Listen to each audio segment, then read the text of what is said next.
Ako curious ako eh, kasi kay Harry. Third space mo ba yung Dragon Boat? Marami akong third space. Ito. Pero Todo, Dragon Boat. Sabihin ng iba. Agad todo. Yeah. Okay, third.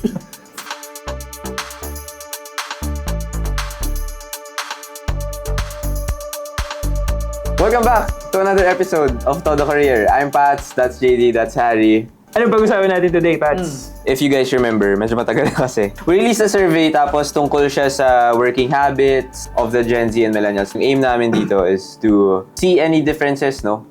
Between the two generations. Right. Today we're gonna discuss about it, no? So very interesting. And thank you sa mga sumagot, no? Very very helpful. Sama kayo dito. Sama kayo dito. Because of you guys, nagawa tong episode na to. Marami tayong natanong. And actually yung ate ko sumagot din. Tapos sabi niya, haba naman ito. It was fun naman daw, it was fun. Yan din yung reaction ng isa kong teammate. Sabi niya, nakakalimang to sagutan. Kasi ang dami, tapos iba-iba talaga. Sabi nila, pinaka-nahirapan sila. Sino yung favorite artist mo of all time? If you can listen to one song, parang gano'n. Yung only one band or artist. Parang sila, Challenging, no? challenging. So, ganun yung mga questions, no? Very random. Artists, sneaker brands, coffee brands, no? Pero today, we're gonna talk about two specific topics, no? And discuss natin paano siya related to one another. Right. One of the questions to the survey, what is your current work setup? And then, what's your preferred work setup? Ano yung choices na binigay natin? Ang choices na binigay natin are hybrid, fully remote, yes, okay. and then fully on-site. Okay. Sa tingin niyo, ano yung lumamang? Ako, hybrid. Ikaw? Ako, tingin ko hybrid din. Hybrid. Tama naman, hybrid, no? Yeah. So, combined, 50% hybrid. Yun yung preference nila, at least, no? Yun yung preference nila. But, Both Gen Z and Millennials. both, yung, Okay. they prefer working in a hybrid setup. Pero, what's interesting is that, combined ulit, Gen Z and Millennials, 43% are fully remote. Currently. Yes. 43% sa kanila, fully remote. Current work setup nila, fully remote, 43%. Yes. Pero yung preference nila, 50% nagsabing Hybrid. hybrid yung gusto nila. Yes. I wonder kung meron dun sa 43% na nagsabing, yes, working on-site ako. Ay, working remote ako, pero gusto ko pa rin hybrid. Yes. May mga ganun. Oo, meron. 43% are fully remote, 39% ang hybrid, and then the remaining 18% on-site work.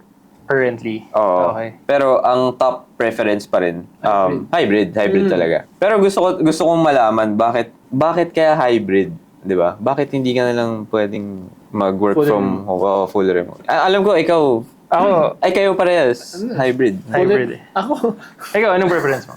preference ko hybrid. On-site. Hybrid. Hybrid talaga. Technically, fully remote ka.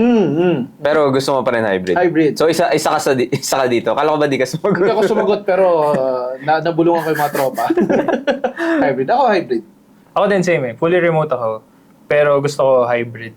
And to be honest, At magka-generation tayo. oo, magka-generation kami. Iniisip millennial. Pero to be honest, feeling ko kung mas malaki na yung anak ko na napapabayaan na gusto ko full on-site.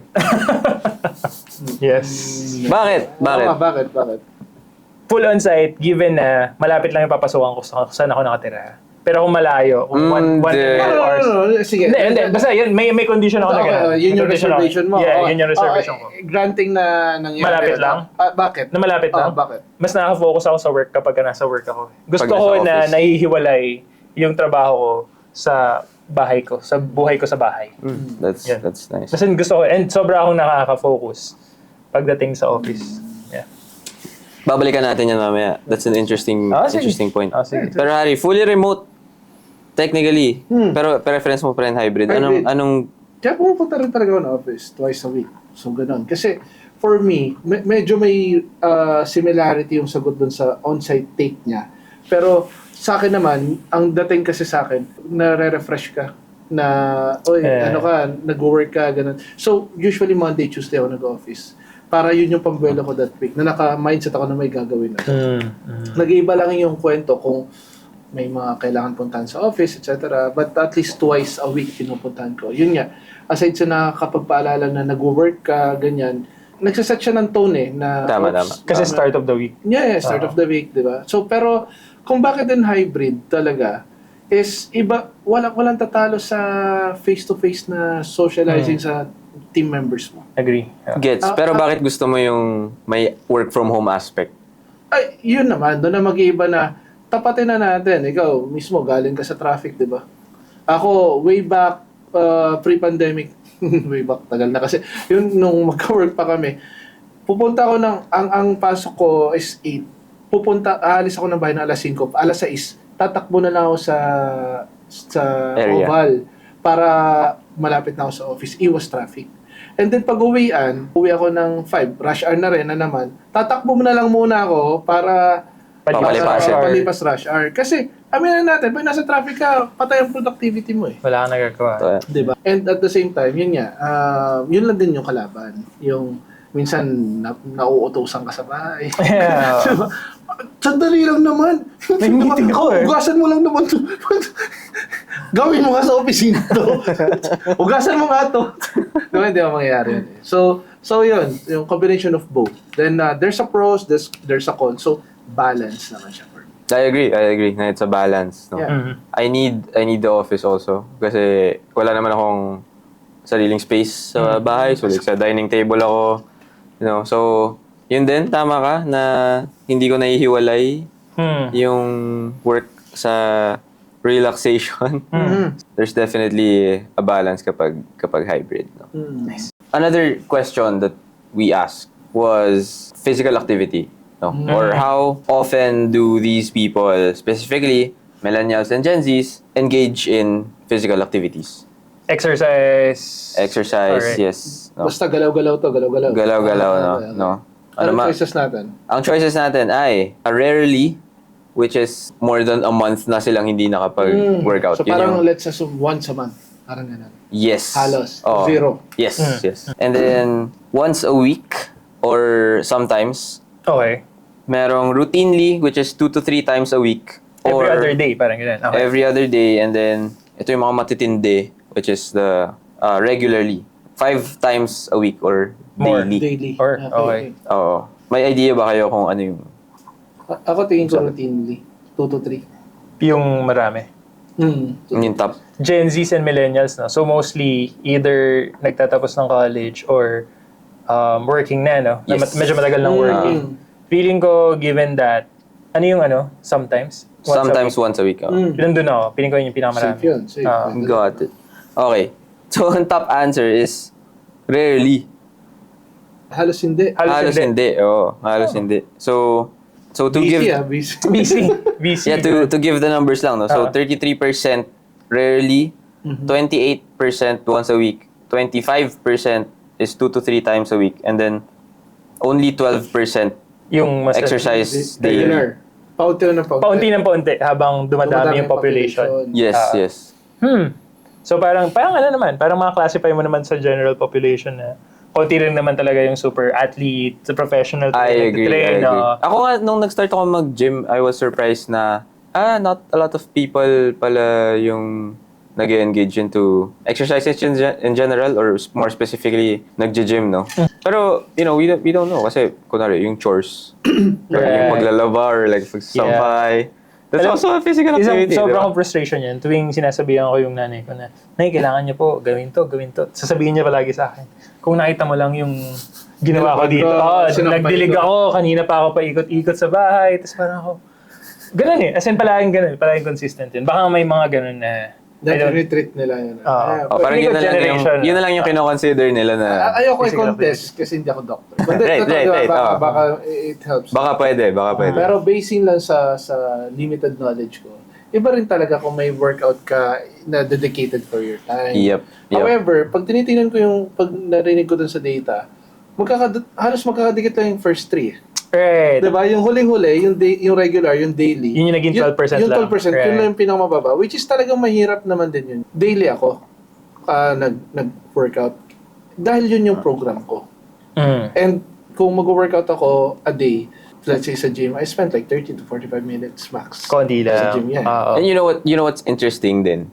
We can conclude from the numbers na actually maraming nag-exercise. Kasi if you combine Right. once a week and 2 to 3 times a week, mas marami siya dun sa rarely. Diba? So there's 28 and there's 25%. If you combine that, parehas silang nag-exercise. Right. So, mas madami pa rin yung Mas population marami pa rin yung nag-exercise. nag-engage. Ganda. Parang 60+% yung nag-exercise. Oo, Nice. diba? So, good job, guys. Good job. Yeah, good job. Millennials or Ganda. kinilabutan ako. Ganda. Tama. Pwede ko bang itry lang to na nakakatawa, baka rin sa preference nila sa work setup kasi mas nakakapag-workout sila. Yes. Doon Ako may ganong personally, relation. Pag may oo, flexibility ka. hybrid setup. Ang aga ko, dumating sa office. So, ako one hour early ako dumarating sa office. So, I decide to, hit the gym muna or, go for a run. Yeah. So, mas nakaka-motivate magtrabaho eh. Tsaka sundaya mo na natapos. Oo. Given na naranasan natin yung mag-shift from full on-site pre-pandemic, nag-pandemic, tapos ngayon na parang post-pandemic, kailan kayo mas nakakapag-workout? Kailan yung parang phase nyo na, mas nag-workout ako nun? Or parang parehas lang ba? Meron kasing part ng ano ko na ayoko lang mag-workout. Pero noong time na gusto ko mag-workout, yung comparing both of those, parehas lang. So parang it's really the intent eh. Kung Parang paano mo siya i-integrate sa hahanapan mo eh. Hahanapan mo. Katulad ng ginagawa ni Pats na, I don't care, nagka-travel ako, pero gym pa din Yeah, ako. it doesn't really matter kasi once nahilig ako mag-workout, nung na-addict na ako mag-workout, hanapan mo talaga ng paraan para may pasok siya sa schedule mo. So, tama, it's the integration talaga. So it doesn't matter kung anong setup work-life mo. integration. Speaking of integration, I'm going to go back to your point lang kanina, what you said about working remote. Kasi Okay. sinabi mo kanina na hindi mo nahihiwalay yung trabaho sa relaxation time when you're working remotely. No? Pagka-work from home. Yes. Yes. There's that parang aspect, Right. no? Mas gusto niya on-site. Yes. So, I would like to introduce a new concept to you guys, no? And this is science-backed. So, ang tawag dito is the concept of third spaces, no? As you guys know, since we're working, no, there are 2 spaces already. Number 1, of course, pag nasa bahay ka, relax ka, ganyan. And then, there's another one, which is kapag nagtatrabaho ka. So, you can infer na parang you are a completely different person kapag nasa bahay, tsaka pag nasa trabaho. No? And then kapag work from home ka, medyo nag-blur out yun. No? And personally, naranasan ko siya. No? And it's not easy, no? For example, parang pahinga na ako, pero may isip mo pa rin eh. May isip mo pa rin kasi katabi mo lang yung desk, tapos katabi mo yung kama. Gano'n. Merong na-introduce na concept called the third place theory. No? So this is science-backed. Link down below ng mga sources ko kasi we're academics eh. So, it's popularized by this sociologist named Ray Oldenburg, no? So it offers a refreshing perspective on the importance of communal spaces beyond the traditional realms of residence and employment. These third places serve as essential hubs for community engagement, social interaction, and personal well-being. So it's a nice point na you guys made kanina na pwedeng third space yung workout. But what's interesting is that hindi lang siya workout. No, hindi lang siya pwedeng exercise. It's a community. It's a community. It's a communal space. No? So hindi lang pwedeng exercise, pwede ring ibang hobbies, no? Toys, di ba? Or Collections. run clubs. Yeah, I was about to say, yung running, if you think about it, it's an individual sport. Yes. Pero ngayon, ang nangyayari na, they're finding Yeah. communities Yeah. of running Agree. enthusiasts. Gets. Right. Tapos baka gusto may promote yung dog community. Dog community, right. Right. Ayaw ko i-promote. Right. Pero, Huwag ko na sabihin niya. bakit? Okay. Ano naman? Enjoying this episode so far? Singit lang ako saglit to share with you our sponsor for this video, Mapua Malayan Digital College. So, if you're a working student who wants to continue or finish their education, check out MMDC. And get this ha, apart from being fully online, walang exams. So their curriculum focuses on problems, projects, and cases, just like how it is in the real world. So if you're interested, check out their website at mmdc.mcl.edu.ph to learn more. And thank you MMDC for sponsoring this video. To your Run point, clubs. Oh. Yeah, to your point na parang nahihiwalay. Napaisip ako nung sinabi mo na you kept preparing kasi na yung ayaw ko is working remotely. Na-realize ko ang ayaw ko is work from home. Specifically, working from home. Pero kung mag-work naman ako remotely, kunyari sa isang coffee shop or something, okay na din sa akin yun. Shared space na? Or Shared space. Basta wag lang sa, tama wag lang sa bahay. Right? Iba kasing persona mo pag nasa bahay. Ako dati, tas yung mga AirPods ko, nakikinig pa yung parang, sabi ng AirPods ko sa akin, siyempre, papa-English ka, taga-ibang bansa yung community. So, pagkatapos, sabi sa akin ng AirPods, galing saan mo natutunan yun? Tapos ako parang, ang awkward. Nakatingin pala siya, hindi ko namalayan kasi focus ko sa meeting. Next time na, naglalakdan mo pa. Just going back dun sa community. So, sabi dito sa article, from Medium, the third place is neither a home nor work but occupies a vital space in people's lives. So, pwedeng cafe, pwedeng bookstore, parks, community center, public spaces, no? So, pwedeng it's a physical space din Right. na pinupuntahan mo. Pwede pala yun, no? Not necessarily, a community. Yes, oo. So, pwedeng may... Physical place. Yes, pwede ring physical Yeah. place. It encourages social interaction, conversation, and Coffee shop. community bonding. So, ano ba yung importance nito? Bakit may ganito, no? Or bakit siya na-introduce? So, it's vital daw sa development ng tao. So, it promotes social interaction, it enhances creativity, no, fostering a sense of belonging, personal growth, and strengthening communities. May study na it enhances creativity daw.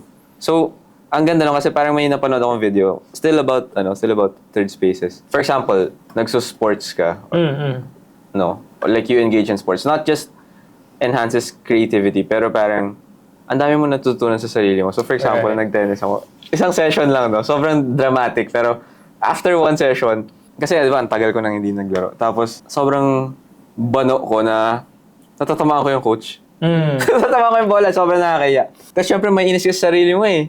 Diba, may inis ka na parang, ano ba yan? Ang ano naman na ito? And parang na-realize ko sa sarili ko, parang all my life, parang I'm so hard on myself, you know? Pero parang, wait lang, nung nag-engage ako with tennis, parang, teka lang, parang kailangan ko pala maging patient sa sarili ko, ganyan. Yung mga gano'n, parang Nadal. Patrick Nadal. Doon sa sinabi mo, nung nag-enumerate ka ng parang, it could be spaces din, actual spaces. Like yung mga examples mo, parks, cafes, bookstores. Inisip ko, kung bakit tayo makipag-commune with other people is to foster competition. Tapos na-realize ko, hindi pala dapat palaging gano'n. Kasi like, kunyari, nasa work ka. I mean, competitive. You're being competitive, especially with your peers, etc. And then if ever nga na mag-engage ka sa kung yung isang community mo or isang hobby mo is sports din, nako-compete na parang ito ang sinasabi niya is it's a safe space, kumbaga na you don't have to be you don't have to become competitive, pero like rather yung creativity, etc. just have fun. Right. No? Tsaka ang ganda ng point mo kasi with run clubs, merong mga Tiers di ba? Oo, na yung may balloons Right. sila tapos parang may pace by pace yung yung takbo. So it really tells you na parang, you know what, kung hindi ka magaling or Iba yung pace mo. subjective yung magaling di ba? Pero di ba kung hanggang dito lang yung pace mo, Yeah, but walang group for you. judgment, Yeah. walang judgment, di ba? Belong ka pa rin dito. Mas may judgment kung tumatakbo ka. Wala kang bib Ba't nandito ka? Bandit runner to. May ganun ba tawag? Bandit runner. Bandit runner. Yung nakikita ko Sumasabay lang. Sumasabay lang. talaga. Kasi hindi nagre-register. Hindi Sa kanya yung nagre-register. kalsada. Oo nga. No? Guilty. May nakikinom ng tubig. Hindi naman, Gatorade. Kikinom ka Diba? lang tubig mo. Pwedeng may dalawang third space or should be one. Wala naman. No? Wala naman. Wala limit. As long as there's a difference between the home and the Kasi separation. feeling ko yung personalidad ng isang tao, hindi lang siya black and white. Yes. Black or white, hindi lang yun So, saan papasok yung in-betweens? Doon pumapasok tingin ko sa third spaces. Kasi for example, eto yung pagkatao mo sa trabaho, good. Pag uwi mo, eto yung trabaho, eto yung personalidad mo sa pamilya, saan ka in-between? Diba? Right. For example, ako, laman ako ng coffee shop, di ba? Kasi mahilig ako magkape. Tapos, ewan ko, nakaka-relax ako dun . Iba rin yung pag, surprisingly, lumalabas talaga, may pagka-introvert ako na okay lang ako na mag-isa. Introvert ka? Yeah, secret lang lalabas ng video. marami na, pero okay ako magkaroon ng alone time. Hindi masyado. Right. Diba? Isa nung makikita yun, hindi naman sa mall, sa coffee shop, diba? So, Tsaka yung, tama kung titingnan mo yung sa bahay tsaka sa office, merong palaging preconceived accepted behavior na parang we Yes. need to behave and like there's a this. standard. There's a standard yeah, na and then kailangan ganito. Sa bahay parang mas mababa yung standard na yun pero pagka sa and I think kailangan mong depende sa dami nyo sa bahay. Baka naman kasi you're by yourself ganun. Pero tas parang iba din yung preconceived accepted behaviors pagka parang mas free parang ganun. Ang Kasi galing. masyadong komportable ka sa bahay at komportable rin yung mga tao sa'yo. Right. Sa office naman, medyo Professional may di ba? Oo, di ba? Right, Pati right. nga yung dress code mo minsan, di ba? Tatusin, di ba? Tama ba? so, may dress code, di ba? Saan papasok yung in between? Saan ako pwede mag jeans na naka-crocs? Saan ako pwede? Di ba? Pwede ko, hindi naman to pambahay, di ba? So, I mean, it makes sense kung sino man gumawa ng study niya yan. Yes. Yes. Ako curious ako kasi kay Harry. Third space mo ba yung Dragon Boat?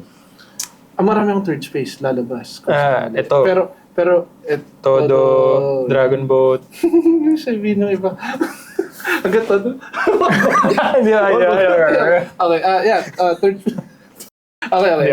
Third space ko, Dragon Boat siguro. Or should I say physical activities? Kasi nakabuo na ako ng community ng nag-workout. So, Dragon Boat, sila mga kasama ko tumakbo minsan, etc. Ikaw, anong third space mo? Third space ko, no? Parang unang-una gym. I run also. Actually, yung mga college friends ko, hindi ko naman ka-close dati. Tapos, ngayon tumatakbo na kami together. Yun, sana tennis, no? Matuloy-tuloy ko. And lastly, itong podcasting, no? Of course, sobrang nag-enjoy ako dito kasi hindi naman yung Pats na kilala ng ibang tao. Hindi naman ako yun when I'm here. So, ito, sobrang na-enjoy ko. And, di ba, sino ba namang mag-aakala na, di ba, hindi naman tayo media personalities. Pero ngayon, grabe, we didn't realize na aabot tayo sa point na to. Oh, dude. And we're 3K subscribers pala. Hindi natin alam. We're at 3,000 subscribers. Maraming salamat. And we're all in on this, no? So, ang dami nating nakapila. So, grabing third space to. Ito talaga yung pinakamalaki. So, pero yun yung third space, no? Ang isa pa sa akin is siguro yung entrepreneurship. Yun talaga. Kasi, hindi ko naman pwede gawin sa bahay yun. Hindi ko naman pwede naman sa work yun. Diba? So, right. Yun, doon pumapasok. Pag sinabi kasi entrepreneurship, ang iniisip na iba, dapat maging mayaman ka. Gets. Pero sa akin kasi, ang goal as an entrepreneur, number one is, as long as it can help you to provide for your family, for yourself, and then makapag-build ka ng future mo, you're an entrepreneur. Diba? And nakakapag-provide ka ng opportunities to other people. Ganda. Yun sa akin. Yun yung reason ko, but yun yung third space ko. Kasi I have that vision. And thanks sa todo career, thanks sa todo, lalo sa inyo guys. Kasi unti-unti na, alam niyo na yun, yung silver lining na kikita natin, yung support ng tao, and then yung opportunities na nagbibigay sa atin. Kaya, sobrang solid ko rin dito sa third space. Sorry, naging promotion to rin ng todo, pero totoong Hindi, pero kasi we're slowly building a community di ba? It is, yeah. Diba? We are. Okay. Ako, third space ko, this one, na-realize ko nung may nagtanong sa akin, sabi, anong hobby mo? Sabi ko, alam mo, medyo boring to. Pero gumawa ng businesses. yun yung hobby ko, pasensya ka na. Pero yun nga, tama ka yan, na parang empowering, ang daming self-doubts, ang daming self-limiting beliefs, pero parang mas ngayon ini-embrace na natin yung entrepreneurship na, hindi, it's really that. Aside from that, I'm happy to be part of a Catholic community as well. So yun, baka talagang hiwalay ng third space na wherein, yun naman, it's really growing your faith. No? Yeah, and to your point kanina, you're right. With our former guests, di natin na-realize na yung mga hobbies pala nila sa after hours, it's really their third spaces. Oh. Yeah, Before pa sa akin na-introduce yung concept, nagagawa na pala natin, which is surprising. Or pinapakita na nila. Ginagawa na nila. Pinapakita na nila. Oo. Ito yung third space. Si Luz, malaking third space niya. Kasi, Literal. Karagatan, no? Karagatan. Oh, shit. Hi, Luz. Ang galing. Si Jaron. Idol Jaron. CrossFit Basta, naman. Tapos si running, si Kirsten, di ba? Na Yes. Germany. Congrats! Congrats! Tapos na ni Kirsten. Yes, tapos Ah. na. Congrats, Kirsten. on finishing the Berlin Marathon. Berlin Wild. Marathon. Yeah, to conclude this episode lang, we would like to thank yung mga nag-guest namin before. Sobrang thank you for sharing your hobby with the 3,000 subscribers we have now. So, Nagugulat ako, hindi ko pala na-share sa inyo. May isang beses na naglalakad ako sa estansya. Talaga ba? no way. I'm dead serious, bro. Seryoso. Talaga? Oo. Na-recognize ka? Oo, nanonood daw sila. What? Dalawa sila. Hindi ko rin disclose kasi nakita ko sa ID ko ng company, pero dalawa sila nanonood daw sila. Talaga? Yeah, I'm surprised. Ano sabi? Baka napagkamalang ka lang, ha? Sabi sa akin ganun, ikaw ba yung sa Boys Nights Out? Hindi. Hindi naman. Ano ba naman klase pagkaka... Sinabi nga na, sa Sir Kay, sa todo. Medyo kinabahan ako kasi pa magpa-picture. Hindi ako ready. Pero hindi. Inano ako. In-acknowledge ako. So, Totoo ba to? siguro, ako, totoo, magiging, hindi sa pagiging assuming kumakain ako kaya baka hindi lang nagpa-picture? I'm serious, bro. Seryoso. Pixar didn't happen. Dapat nagpa-picture ka na. Dapat Hindi, nagpa-picture gusto ko na sabihin para... na, hindi naman ako sinabero Ano bang angle? Portrait ba? Or dapat yun landscape ba? Like 0.5 ba? Tapos may Or- budget ka dito. Hindi, nagugulat na din ako na sa inabot nung network. Sabihin nila Ayos. parang, grabe naman itong mga to. Oy, sobrang kami natutuwa, no? Oo. Ang layo kaya, ang layo-layo pa namin, pero... So, 3K, sobrang tapos may kaming- magpapapicture Yeah. sana. Kumakain lang ako. Sige nga, hindi ba achievement yun? Nang-away. Malayo pa. Away. Malayo pa, pero kung alam nyo lang mga plano namin. Yeah. Hindi, tsaka ang ganda kasi alam naman natin na malaking bagay na rin yung sa subscribers, pero alam natin yung merkado sa labas. Kaya nakakatawa. Oo. Nakakatawa. Speaking of third spaces, kung naghahanap kayo ng third space na will help you grow personally, socially, physically, and even, of course, sa career, mag-join na kayo ng Todo newsletter. Kasi, may i-announce kami doon real soon. TLC! Uy! Huwag mo na. TLC, doon lang muna. TLC lang muna. Baka magbago pa yung pangalan, to be honest. Pero kung ako sa inyo, join na kayo ng Todo newsletter at www.todocareer.com. Dito ba? Dito niya edit. Yeah. That's it for our episode today. Again, guys, maraming salamat. Stay tuned for what's in store. Sobrang dami pa. Continue having and exploring third spaces. Sobrang makakatulong sa inyo yan. So, if you like this video, like, subscribe, comment kayo on what you think about this episode. And guys, stay tuned for more. We'll see you soon. Bye-bye!